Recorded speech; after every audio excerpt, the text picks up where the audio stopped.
Fiz uma enquete essa semana, né, para ver sobre o que vocês preferiam falar. E esse tema, assim, saiu em disparado, né? Então vamos aproveitar ao máximo. Eu trouxe algumas informações específicas a respeito do luto infantil. O que vocês tiverem de dúvida, vão colocando nos comentários. Eu vou tentar responder ao longo da live. O que não der tempo de responder aqui, eu respondo pelo Stories depois, tá? Assim todo mundo tem acesso. Combinado? Primeira coisa de tudo, né? Quando a gente fala de luto infantil, é fundamental olhar para a idade da criança, tá? Porque para cada idade tem uma fase diferente, né? A criança, num primeiro momento, ela não entende o que é a morte, tá? Então, esse é um cuidado que a gente sempre vai ter, de primeiro entender a idade dessa criança, né? Até avaliando, né, o entendimento que ela tem a respeito da morte. E um segundo ponto que eu sugiro que vocês observem também é a crença da família, né? Se essa família tem alguma religião, como é que eles entendem a morte, porque isso vai fazer diferença, tá? Então, por exemplo, se a gente pega uma família de evangélicos, eles não entendem que há vida após a morte, não acreditam em reencarnação. E vai ser um entendimento muito diferente para um espírita que já considera esses pontos. Então, o entendimento de morte acaba sendo diferente também de acordo com a orientação religiosa. Por isso que a gente pergunta, né, quando faz a anamnese, qual é a religião da família, ok? Então, esse é o primeiro ponto. E aí a gente precisa entender que essa compreensão da criança acerca da morte vai evoluindo conforme ela vai se desenvolvendo no aspecto cognitivo mesmo, né? Quanto mais ela compreende as coisas à sua volta, mais ela vai ter um entendimento a respeito da morte. Se a gente falar de crianças bem pequenininhas, aí até uns 3 anos mais ou menos, essa criança ainda não entende a morte como um processo irreversível. Para crianças pequenas, de até uns 3 anos mais ou menos, a morte é como aquela que ela vê nos desenhos, né? Então, por exemplo, eu sempre uso esse exemplo, né? Cai uma bigorna na cabeça do personagem, ele vira uma bolacha, mas em seguida ele levanta e tá tudo bem, né? A pessoa some num foguete e depois retorna. Então, para as crianças pequenininhas, aí até uns 3 anos mais ou menos, a morte não é um processo irreversível. Então, essas crianças tendem a perguntar muito por essa pessoa que faleceu, especialmente se é o papai ou a mamãe, né? E aí, então, vão perguntar várias vezes se é alguém de um convívio mais próximo dessa criança, tá? Então, esse é um outro aspecto que a gente vai olhar. Além da idade, quem é a figura que essa criança perdeu? É alguém que ela tinha muita proximidade? E aí é importante verificar esse laço, né? Qual era a proximidade que a criança tinha com essa pessoa, ok? Entre 3 e 5 anos, mais ou menos, espero que vocês estejam com papel e caneta aí para anotar, né? Porque, ó, gente, isso dificilmente vocês vão encontrar nas literaturas de maneira geral, tá? Porque não é tão simples assim de dividir essas questões. A gente geralmente encontra literatura falando de luto de maneira geral, mas específico para criança já é mais complicado da gente encontrar, tá? Entre 3 e 5 anos, a criança entende o processo da morte como um estado de sono. Ela dormiu. E aí, de acordo com a maturidade, esse é um sono que ela pode acordar de repente ou dormiu para nunca mais acordar. O que geralmente as pessoas fazem? Contam uma história do tipo, virou uma estrelinha. E aí, eu acho que vai muito da particularidade de cada família e de cada profissional para lidar com essa questão. Eu, Simone, não gosto dessa ideia, né, de uma pessoa morreu e virou uma estrelinha. Eu sou muito mais a favor de se falar a verdade, né? Você não precisa entrar no detalhe de como que a pessoa morreu, mas é importante explicar para a criança o que é a morte, porque essa experiência ela vai vivenciar outras vezes, né? E se a gente olhar a fundo, a criança lida com processos de luto em vários momentos, com uma mudança de escola, com a mudança de um amiguinho para outra cidade, para um outro estado, enfim, a perda de um animalzinho de estimação, né? E são situações que não dá para substituir. A gente pensa assim, sei lá, morreu um peixinho, você compra um outro e coloca no lugar, mas a criança sabe que é outro peixinho e é importante falar sobre isso. E a maior dificuldade está em nós, adultos, de conversar sobre isso com a criança. Muitas vezes eles têm um entendimento, né, e só não sabem expressar e não sabem lidar com essa questão. E aí o adulto acaba sendo um facilitador, tá? Deixa eu ver se entrou alguma pergunta nesse meio tempo sobre isso. Não, por enquanto não.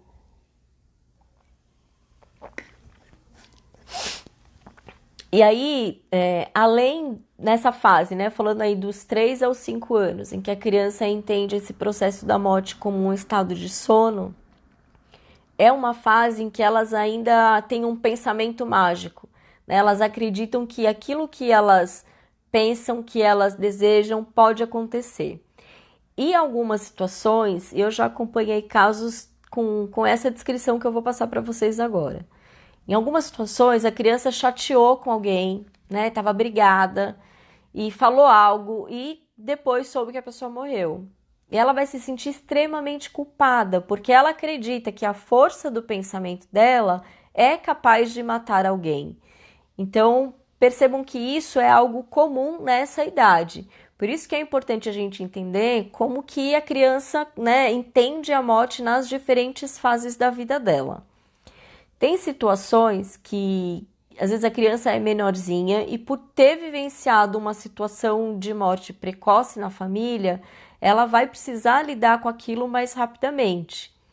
Eu atendi uma criança de 3 anos no consultório que tinha perdido o pai e aos 3 anos ele precisou desse auxílio para entender que o papai não ia voltar mais. Então, olha quanto tempo ainda ele teria pela frente para entender, né, para compreender com propriedade que a morte era um processo irreversível. E não dava para esperar ele fazer os 5 anos para explicar isso para ele.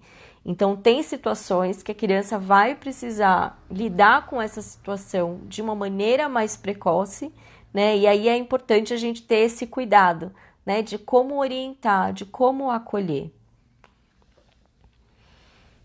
Depois dos 5 é que a criança começa a entender que de fato a morte é irreversível. Então, morreu e não volta mais, né? E aí, de acordo com a religião, né, de acordo com a crença dessa família, a criança pode ter diferentes desfechos em relação a isso, né? Ai, o meu pai foi morar com o papai do céu.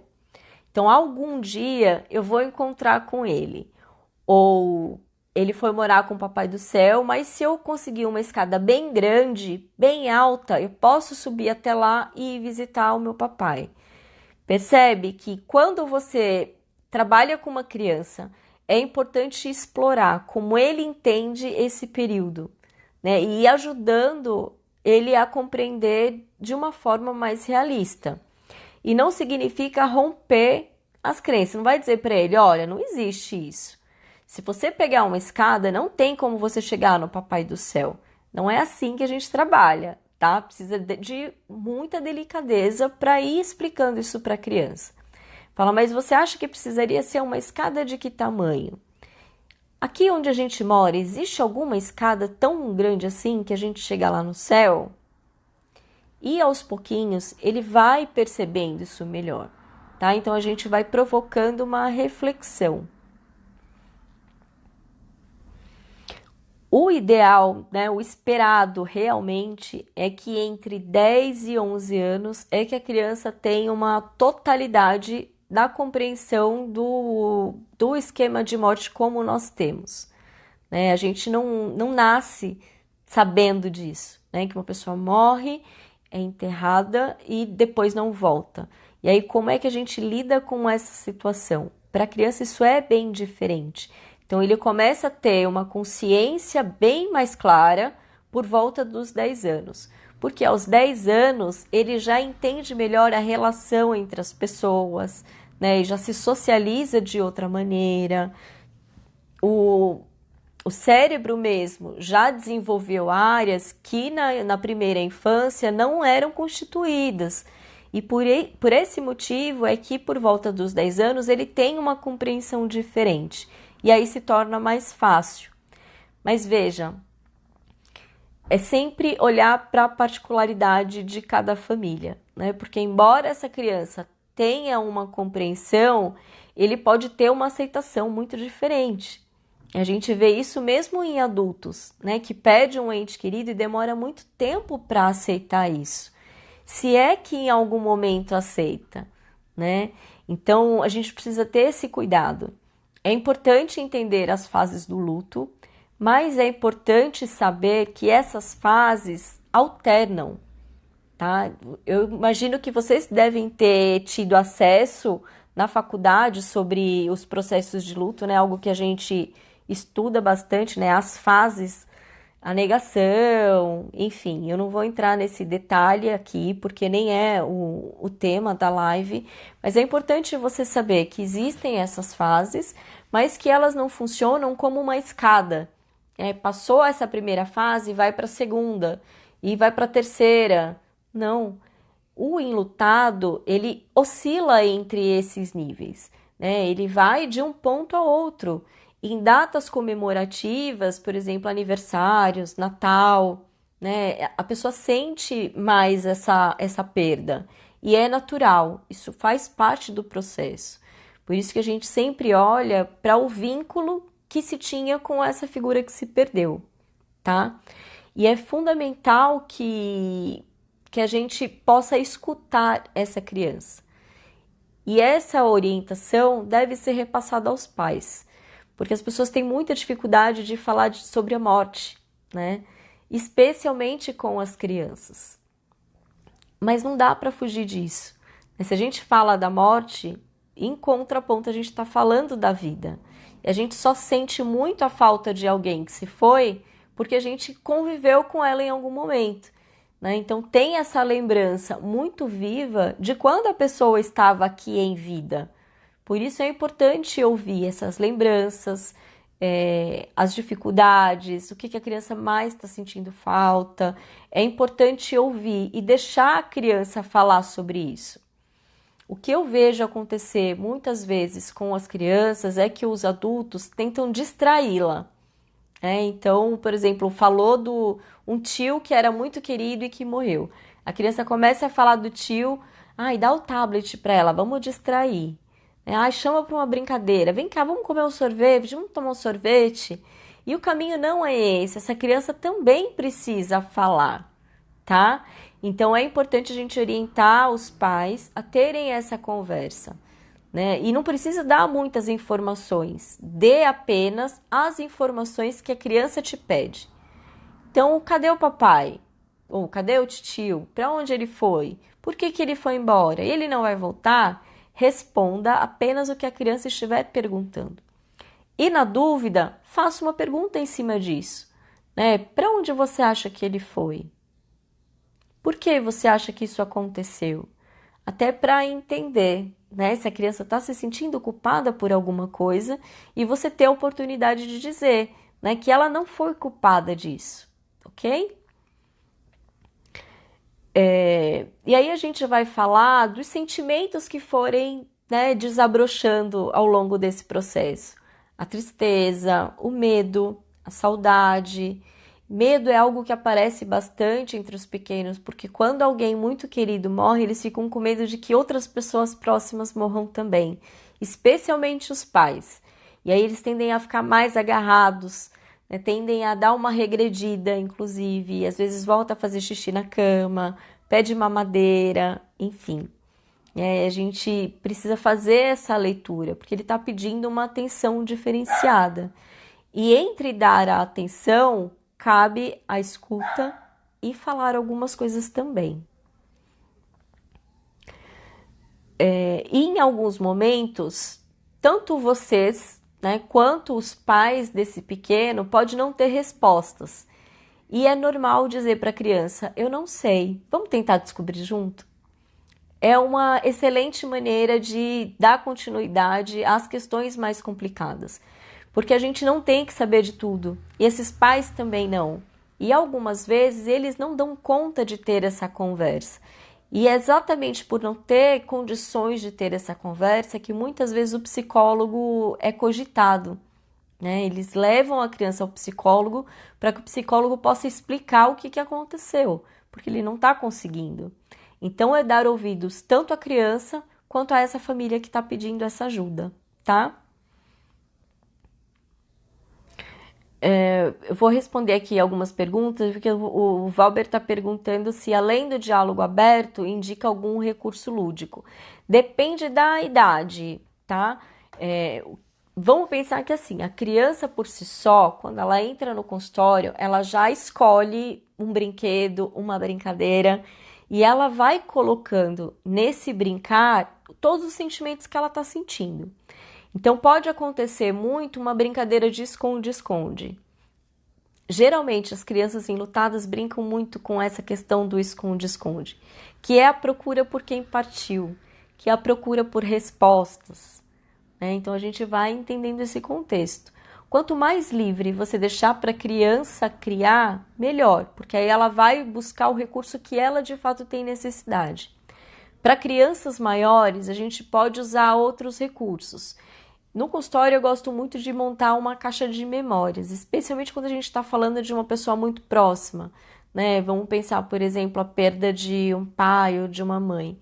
E a caixa de memórias, né, ela materializa um pouquinho dessa pessoa que se foi. Então, na caixa você vai colocar fotos, né, da criança com essa pessoa, pode ter um perfume, uma peça de roupa, e sempre que essa criança sentir muita falta, né, muita saudade, ela abre essa caixa e pode resgatar um pouquinho dessa pessoa querida que não vai voltar mais. Mas é fundamental falar sobre isso, tá? É fundamental explicar para a criança que quando alguém morre, ela não vai voltar, né? Ela tá num lugar especial mas ela não pode mais a gente não consegue mais vê-la, ouvi-la, tocá-la. Então não dá para abraçar, para dar um beijinho, para ganhar um cafuné, e muitas vezes é isso que precisa. E do mesmo jeito que a gente fala para o adulto, né, a gente pode dizer para a criança: eu sei que o que ia resolver essa dorzinha que você sente aí no coração de saudade é que esse papai estivesse de volta. Mas isso eu não consigo fazer. E ninguém vai conseguir trazer esse papai de volta, tá? Então é importante explicar. E essa é uma explicação que você vai ter em vários momentos. Diferente do adulto, a criança oscila bastante num mesmo dia. Então ela tá ali brincando, se distraindo e de repente ela começa a chorar porque ela lembrou de algo.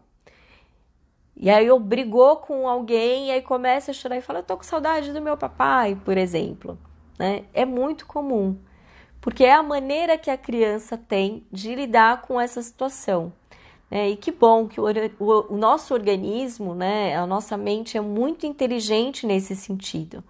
Porque pensa a criança ter que lidar com uma dor tão grande durante o dia inteiro como um adulto faz. E para o adulto já é difícil, né? O adulto mesmo oscila entre entrar em contato e se distrair por algum motivo.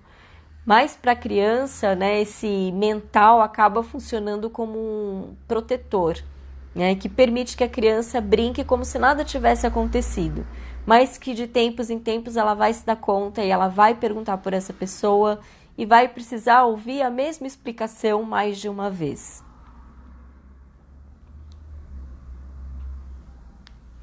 Clarissa está perguntando como trabalhar esse medo deles de perder outras pessoas. Como você sugere o trabalho? As crianças, de maneira geral, têm o medo de perder alguém, especialmente quando são pequenininhas, né? O maior medo é perder um dos pais ou perder o amor deles. Então, quando ficam de castigo, às vezes eles sofrem muito exatamente por isso. Ah, a mamãe não vai me amar mais. A maneira como eu trabalho com isso é falando a verdade. Eu penso que é mais funcional, é como eu vejo que dá resultado, pelo menos na minha prática. E aí a gente vai contando o que é de verdade. É por isso que eu, Simone, não gosto da história de que alguém virou uma estrelinha. Né? E a gente vai respeitar a crença de cada família. Né? Se essa família acredita que podem se encontrar lá no céu, né? E que os familiares se reencontram, tem um espaço para falar sobre isso. Né? Então, por exemplo, pegando essa situação, né, de uma família que acredita que depois que a gente morre, o espírito vai para o céu e reencontram outras pessoas que faleceram. Essa criança pode dizer: o meu avô morreu. Eu posso responder: o meu também. Será que eles se encontram lá? A gente vai trabalhar com o que é verdade para essa família. Mas, de maneira geral, eu procuro orientar os pais a falarem sobre esses temas também. Eu ajudo, né, eles a entender como fazer essa comunicação, como responder às perguntas dessa criança. E algumas vezes eles vão perguntar: mãe, por que você está chorando? E tudo bem dizer, porque eu também sinto saudade. Às vezes você não sente saudade? E aí dói aqui dentro e a mamãe chora. E tudo bem, porque a criança precisa saber, né, que nós sentimos tanto quanto elas. Eles eles tendem a acreditar que o adulto não tem problemas, não tem dificuldade, não tem medo de nada, não sofre com nada. Adulto é quase um super-herói. Na medida em que eles vão crescendo é que vão entendendo um pouco mais isso. Mas é bem importante da gente ir pontuando, especialmente quando esse paciente é um pequenininho, tá?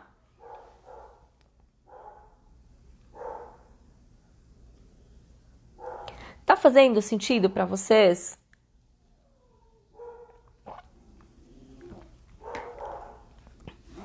Eu acho que esse é um tema bem importante e eu gostei muito, na verdade, que vocês, né, quiseram falar sobre isso. Eu, particularmente, gosto muito de falar sobre esse tema e nesse momento, né, de pandemia, eu acho que é fundamental a gente refletir sobre isso. Porque quantas pessoas vão lidar com um luto complicado, né? Vamos pensar que, assim, no processo de luto, uma das recomendações é o ritual. Porque nesse ritual a gente tem a oportunidade de se despedir de quem a gente ama. Muitas vezes as crianças ficam fora disso. E essa é uma pergunta que costumam me fazer, né? É recomendado que a criança vá para o funeral? Eu digo, depende. Depende da vontade da criança. Então você pode perguntar para esse pequeno, né, se ele quer ou não participar. E é essa orientação que a gente dá, tá? Você explica qual é o cenário que vai estar lá no cemitério. E aí, de acordo com o que cada família, né, escolhe fazer. Porque nem todo mundo enterra os mortos, né? Às vezes opta por uma cremação. Mas é importante contar para a criança o que é que ela vai ver lá. Eu vou usar o exemplo do sepultamento tradicional, tá? Que é o que mais acontece e eu acho que todo mundo conhece.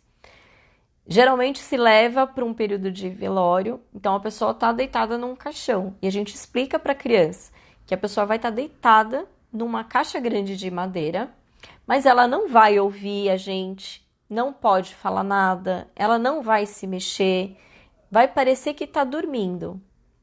Essa é a explicação que a gente dá.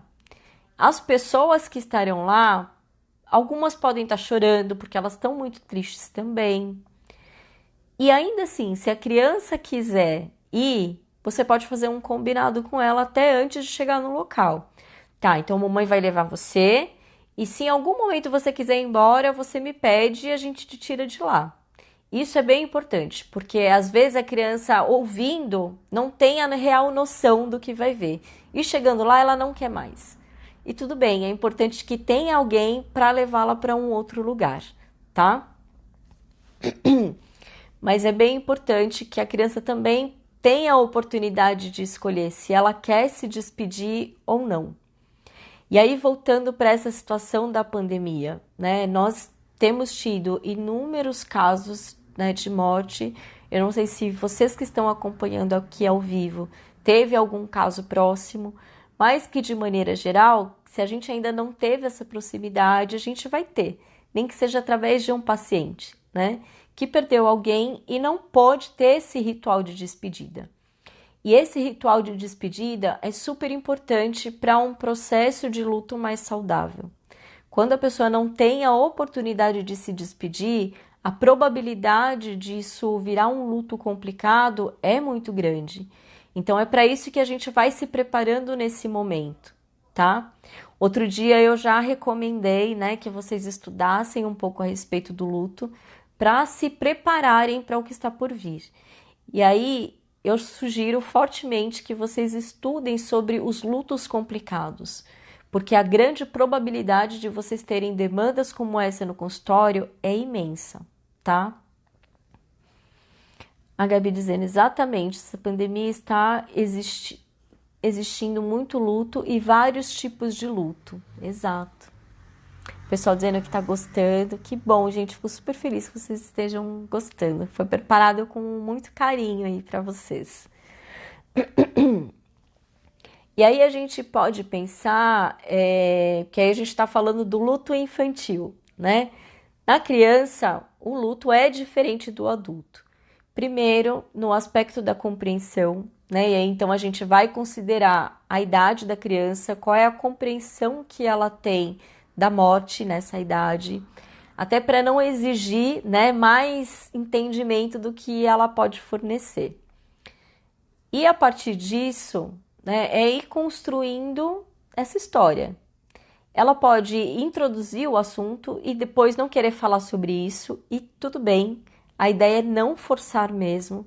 A criança vai falar mais quando ela sentir que pode falar mais, tá?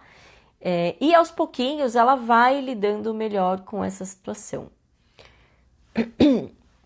Uma das coisas que serve muito de base, né, para a gente elaborar o luto, como se diz, né, são as experiências prazerosas, né, são os momentos felizes. Isso é uma coisa que a criança tem em maior quantidade que o adulto, né, o que facilita a elaboração do luto infantil. Essa criança passou por mais experiências agradáveis do que o contrário. Claro que exceções podem ocorrer, e aí, diante de uma situação de perda, essa dificuldade ser potencializada. Mas, de maneira geral, esse é o entendimento que a gente tem, tá? E aí a gente sempre vai olhar para o aspecto um pouco mais amplo, né? Do que essa família acredita, se esses pais têm condições ou não de conversar com a criança sobre esse assunto, porque é bem importante que eles sejam esse canal, né, de escuta e comunicação. Então, é importante que a gente prepare esses pais para isso também, tá?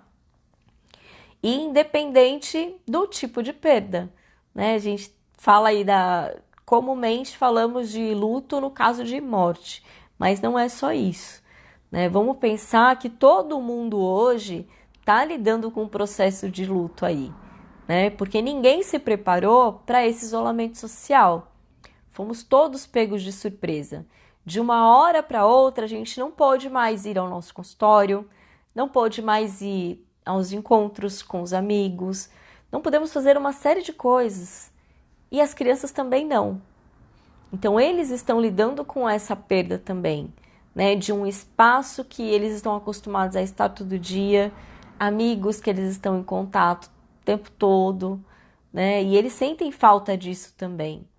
E aí eu vejo muito, pelo menos nessas orientações de pais que eu tenho feito online, eu tenho ouvido muita reclamação dos pais, né? De como a criança está agitada, como está difícil lidar com ele, e está respondão, e só quer saber de internet, isso e aquilo. Ele vai buscar um escape, né? Para lidar com essa angústia. Porque se tá angustiante para a gente, imagine para uma criança pequena. E aí é importante ter uma certa flexibilidade também, né? Quando citei vários tipos de luto, foi sobre as perdas em geral. Crianças se afastaram da escola, os colegas, passeios. Excelente, Gabi, porque o raciocínio é esse mesmo. A família, exato. O raciocínio é esse mesmo, né? A gente já parte do princípio que, independente de alguém ter morrido ou não, estamos todos, inclusive as crianças, talvez principalmente as crianças, né, lidando com perdas muito significativas. E isso a gente tende a receber uma demanda maior no consultório depois da pandemia. Eu venho dizendo, né, algumas vezes assim, que nada vai voltar como era antes. E não vai mesmo, né? Depois da pandemia, a gente vai começar a ter um relaxamento social que ainda não vai ser como antes. E quando tudo isso passar, a gente já vai ter ressignificado tanta coisa, né? Alguns de uma forma mais positiva e outros nem tanto. Então eu já vejo muita gente com um adoecimento significativo pela condição de isolamento social. E como a gente consegue trabalhar com essas questões, né? Então, quando a gente fala do luto voltado para crianças, é importante olhar para esse aspecto, compreendendo todo, né? Olhando pelo prisma dessa criança, né? Qual é a visão que ela tem dessa situação e respeitar o limite dela, né? Porque às vezes a gente tende, né, até pela própria queixa, né? A queixa está relacionada à perda, então a gente precisa falar sobre isso, eu preciso resolver esse problema. E não é bem assim, tá? Então é lidar dentro do teu limite e respeitar o limite do outro também. Algumas coisas a criança vai tendo uma clareza um pouco maior, outras ela vai demorar um pouquinho mais para assimilar, e por isso a conversa é muito importante. Uma das coisas que ajuda, né, na elaboração do luto da criança são as histórias, que eles mesmos contam, né, ou que a gente pode usar a literatura para falar um pouquinho a respeito. Então tem, por exemplo, eu gosto muito do livro A Árvore das Memórias ou da Lembrança? Peraí. Ele tá no consultório, eu tô tentando resgatar aqui de memória. Eu acho que, se eu não me engano, é a Árvore das Lembranças. Pode procurar no Google, tá, gente? A Árvore das Lembranças ou é a Árvore da Memória. Se eu não me engano, é das lembranças mesmo. Eu tenho outros no consultório também, mas esse é o meu favorito quando se fala de luto, porque ele vai contar a historinha de uma raposa, né? A raposa morreu e como os amigos foram lidando com essa saudade. Mas a gente tem a menina e a garrafa, enfim, tem um monte, né? Só de você jogar lá no Google livros para falar de luto com crianças vai aparecer um monte. Mas antes de ler para criança, eu sempre sugiro que vocês leiam antes, tá? Conheça a história antes de contar para criança, tá?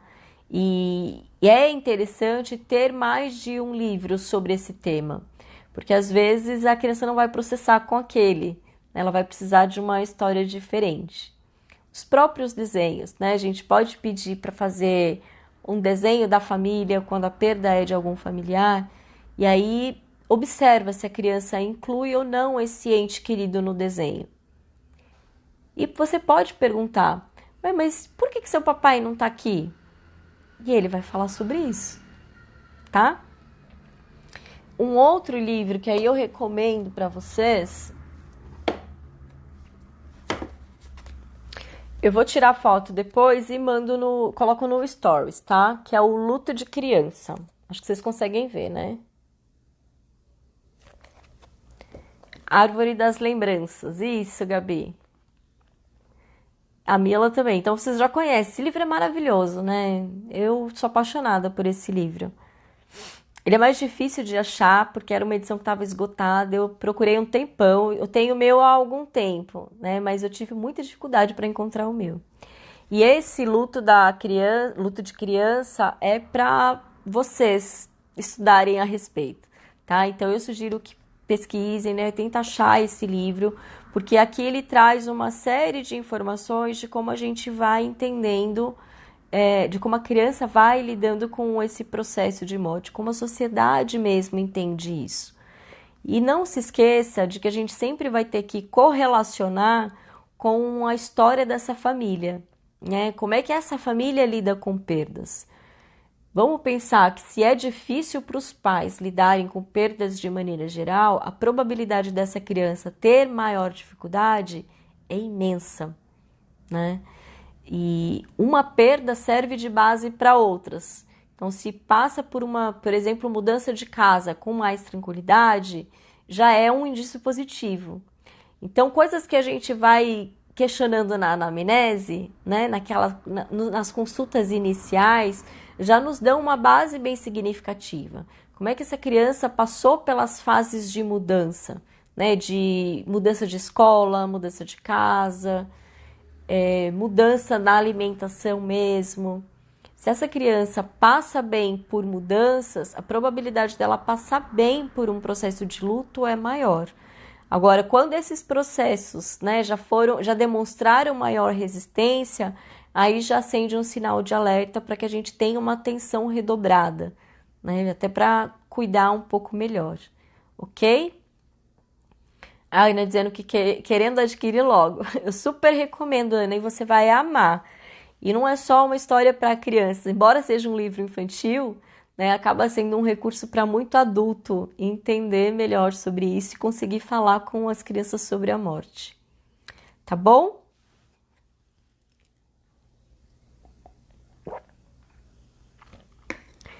Bom, eu acho que é isso. Então, vou aproveitando para agradecer a participação de todo mundo que esteve aqui hoje. Eu espero, né, que vocês tenham aprendido um pouquinho aqui com isso, né, que sirva de base para vocês acolherem situações de luto no consultório.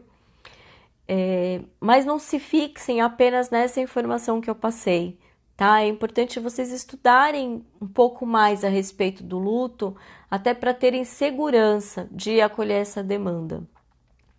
Quando você nunca atendeu o luto na vida, costuma ser um pouco mais difícil. E de início a gente tende a se mobilizar, especialmente atendendo uma criança enlutada, né? Então vamos lembrar dos cuidados consigo mesmo antes de mais nada, ok? Cuidem de vocês, né? Procurem terapia. Na maior das dificuldades, recorra a uma supervisão. Não tente ficar, né? Não fique só nas tentativas. Uma das coisas que costuma aparecer bastante é que a gente vai se sentindo incapaz, né? Nossa, parece que nada do que eu estou fazendo está dando certo. Será que é o momento de encaminhar? E aí eu sempre digo que o sinalizador, se você deve encaminhar ou não, é um termômetro interno. O que você vai avaliar nesse termômetro interno? A dor dessa criança ou dessa família está te mobilizando muito emocionalmente? Você pode não dar conta, e aí sim é interessante encaminhar. Mas quando você questiona, né, se você está fazendo certo ou não, não é um motivo para encaminhar. É excelente quando você questiona, porque no questionamento você vai buscar mais informação. Buscando mais informação, mais conhecimento, você tem a possibilidade de oferecer um trabalho muito melhor. E essa é a prática que eu recomendo para o resto da vida de vocês, não só relacionado ao luto, né? Em qualquer outra demanda que você tenha um pouco mais de dificuldade, tá bom? Bom, se ficou alguma dúvida, vocês me mandam no direct, eu respondo por lá, porque hoje eu vou encerrando por aqui. Super beijo para vocês e a gente se vê na próxima quinta. Tchau!